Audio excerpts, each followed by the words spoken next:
بھوک ٹائٹ. آپ صبح ناشتہ کر لو نا سن لائٹ میں, کتنا ہی ہیوی ناشتہ کرو, آپ کو دوپہر پھر بھوک لگ جائے گی دبا کے. اکثر یہ تجربہ کیا ہے, پھر دبا کے بھوک لگے گی آپ کو. تو سورج کی روشنی کا بہت گہرا تعلق ہے میٹابولزم سے, ہر چیز سے, ہماری باڈی سے. تو کھانا میں ہم پتہ ہے کیا دیکھتے ہیں, کتنا ٹائم ہو گیا ہے کھائے ہوئے, لہذا اب ہمیں کھا لینا چاہیے. یہ بالکل غلط سوچ ہے. کتنا ٹائم ہو گیا ہے کھائے ہوئے, اب ہمیں کیا کر لینا چاہیے, کھا لینا. یہ نہیں ہے, صرف اتنا نہیں ہے, یہ بھی ہے. نبی صلی اللہ علیہ وسلم سے جو ثابت ہے جو چیز, وہ ہے ظہیرہ, دوپہر کا کھانا 11:30 12 بجے. یہ کھانا نبی صلی اللہ علیہ وسلم سے ثابت ہے. پھر مغرب کے فوراً بعد, جس کو تاشی کہا جاتا تھا.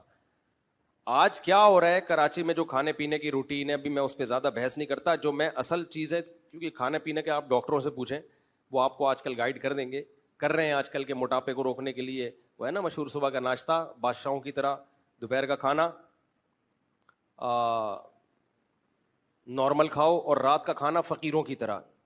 اس میں ایک چیز ایڈ کر لیں, صبح کا ناشتہ کریں ہی نہیں, صحیح ہے نا. 11 بجے کھائیں, جو ناشتے اور دوپہر کے کھانے کے قائم مقام ہو. میں بھی کرتا ہوں ناشتہ, لیکن جو شریعت سے جو چیز ثابت ہے, جو سنت سے جو چیز ثابت ہے, وہ ناشتے کا لفظ ہمیں قدیم عربی میں ملتا ہی نہیں ہے. یہ ناشتہ انگریزوں کی ایجاد ہے, جنہوں نے ہمیں پراٹھوں اور پہ پھوڑنے پہ لگا دیا ہمیں.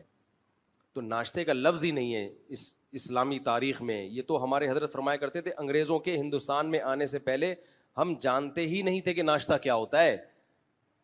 عربی میں, قدیم عربی میں ناشتے کا لفظ ہے ہی نہیں. تو چلو کر رہے, وہ آپ کر لیں ناشتہ, لیکن دیکھو رات کا بھی ایک بڑا مسئلہ ہے. ہمارے ہاں کراچی میں نوجوان صبح 11 بجے سو کے اٹھتے ہیں. میں بھی جب تھکا ہوا ہوتا ہوں تو فجر کے بعد نیند پوری کرتا ہوں 11 بجے. ظاہر ہے جب رات کو نیند نہیں آئی تو فجر کے بعد آدمی نے سونا ہے.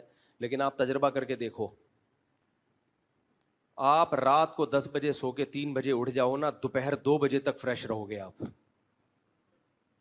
اور آپ صبح سو کے 11 بجے اٹھو گے نا, 12 بجے دوبارہ نیند آئے گی آپ کو. نہیں یاری, میرا خیال ہے بات.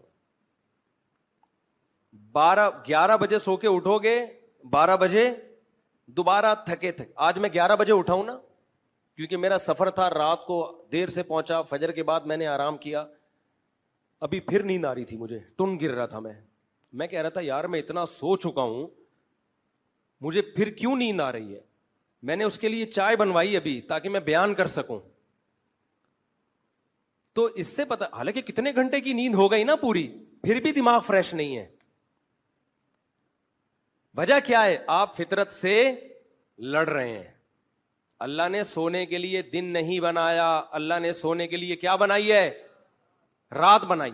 میرا بھانجا بیٹھا ہوا تھا, وہ صبح 3 بجے کا اٹھا ہوا ہے, میرے سامنے بیٹھا ہوا تھا, وہ فریش ہے, ابھی بھی بیٹھا ہوا ہے.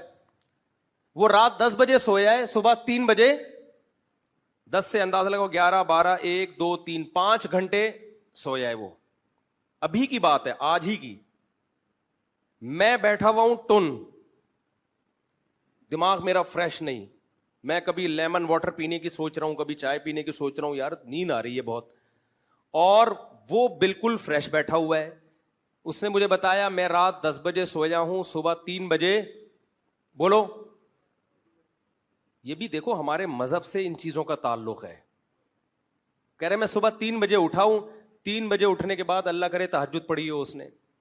میں نے پوچھا تو نہیں, لیکن امید ہے شاید پڑھ لی ہو, کیونکہ اتنے اٹھ کے بعد بھی آدمی نہ پڑھے تو محرومی ہے نا. تو کہہ رہا ہے پھر میں فجر کے بعد ناشتہ کیا, چھٹی والا دن ہے نا, جمعے کو چھٹی ہوتی ہے مدرسے کی, تو اس وقت سے دماغ فریش. 5 گھنٹے سویا, صبح 3 بجے سے لے کے اب تک کیا چل رہا ہے, فریش. میرے ساتھ بھی ایسا ہوتا ہے, میں رات اگر 10 بجے سو جاؤں, میرے ساتھ ایسا بھی ہو, رات 10 بجے سوئے 2 بجے اٹھ گیا, بالکل فریش.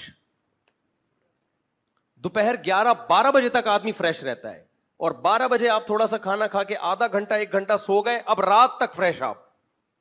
ہم لوگوں نے بے وقت سو کے جو ٹائم ویسٹ کیا ہے نا, اپنی زندگیوں کو, اپنی صحتوں کو برباد کیا ہے. اللہ صرف اسی کا حساب لے لینا تو الٹے لٹکے ہوئے ہوں گے ہم, کہ کمبختوں تمہیں میں نے صحتیں دی, زندگیاں دی, تم نے آدھی زندگی سونے کی کوشش میں گزار دی اور آدھی سوتے میں گزار دی, اور سونے کے بعد باقی جو آدھی 1/3 سونے میں کوشش میں, 1/3 سونے میں, اور جو بقیہ 1/3 تھا وہ اونگنے میں گزار دی.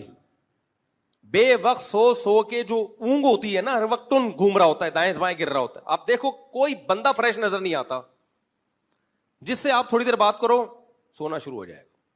یہ جو میں جمعے میں لطیفے چٹکلے سناتا ہوں, کیوں سناتا ہوں؟ مجھے پتا ہے سو جائیں گے سارے. کسی عالم کا بیان جمعے کا دیکھ لو اٹھا کے, یوٹیوب پہ کوئی 1 گھنٹے کے بیان نہیں سنتا, جو سنے گا سو جائے گا. کوئی کام فریش مائنڈ کے ساتھ, دماغ کے ساتھ اس قوم میں ہوتا ہی نہیں ہے. اور پھر جاگنے کے لیے چائے, گٹکے, پان, نسوار, اس چیز کا ہم سہارا لیتے ہیں. تو میرے بھائی یہ نیچرل نہیں ہے. میں سوچ رہا ہوں اپنی اصلاح کے لیے بھی اور آپ لوگوں کی اصلاح کے لیے بھی ایک ڈیجیٹل خانقاہ کھولوں. بہت عرصے سے سوچ رہی رہے لیکن موقع ہی نہیں مل رہا نا, لیکن اب اس کو کرنا ہے. ایک دفعہ میں نے یہ 3 دن کا کنٹری کلب میں تجربہ کیا تھا. دیکھو ایسی خانقاہیں تو بڑے اکابر بزرگ چلا رہے ہیں جس میں وہ اللہ اللہ سکھاتے ہیں, دنیا کی محبت نکالتے ہیں, اللہ کی محبت ڈالتے ہیں. وہ تو بڑے بزرگ لوگ کر ہی رہے ہیں, ہم تو بہت ہی نالائق لوگ ہیں. یہ بھی ہوگا, لیکن ہماری قوم کا جو سب سے بڑا عذاب ہے نا, خدا یعنی دل چاہتا ہے, اب یہ میم بنا کے لوگ چلا دیتے ہیں, دل چاہتا ہے پکڑ پکڑ کے جوتے مارو ان کو. تو یہ اتنا لفظ کاٹ کے نا جس سے ٹھڑک نکالنی ہوتی ہے اس کی تصویر لگاتے ہیں لوگ, اور میرے یہ چلا دیتے. دل چاہتا ہے پکڑ پکڑ کے اس کو جوتے مارو. سست آدمی نہ اللہ کو پسند نہ لوگوں کو پسند. شوہر سست ہو بیوی کو پسند ہوگا کیا؟ منع کے ابا اڑ جاؤ, یہ لا دو وہ لا دو. بیوی